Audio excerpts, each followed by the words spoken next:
Chennai Stanley அரசு மருத்துவக் கல்லூரியின் ஆய்வாளர்கள் மேற்கொண்ட மிக தீவிரமான ஆய்வின் முடிவுகள் நம்மை வியப்பில் ஆழ்த்தியுள்ளன. பொதுவாக 100 கிராம் வேக வைத்த சோற்றில் வெறும் 3 மில்லிகிராம் அளவே காணப்படும் இரும்பு சத்தானது 12 மணி நேரம் நீரில் ஊற வைக்கப்படும் போது 74 மில்லிகிராம் அளவுக்கு, அதாவது சுமார் 21 மடங்கு பெருகுகிறது என ஆய்வுகள் உறுதிப்படுத்தியுள்ளன. கர்ப்ப காலங்களில் இரத்த சோகையால் அவதியுறும் தாய்மார்களுக்கு விலை உயர்ந்த வேதி மருந்துகளை விடவும் இந்த எளிய நீராகாரம் ஒரு வரப்பிரசாதமாக அமையப் போகிறது.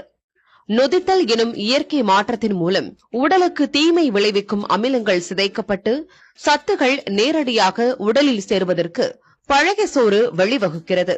மலச்சிக்கல், சிறுநீரக கோளாறுகளுக்கும் நல்ல தீர்வை தருவதாக பழைய சோறு உள்ளது. தமிழக அரசின் நன்மதிப்பையும் சுகாதாரத்துறையின் பாராட்டையும் பெற்றுள்ள இந்த ஆய்வு நம் மண்ணின் பாரம்பரிய உணவின் மகத்துவத்தை மீண்டும் ஒருமுறை பறைசாற்றியிருக்கிறது.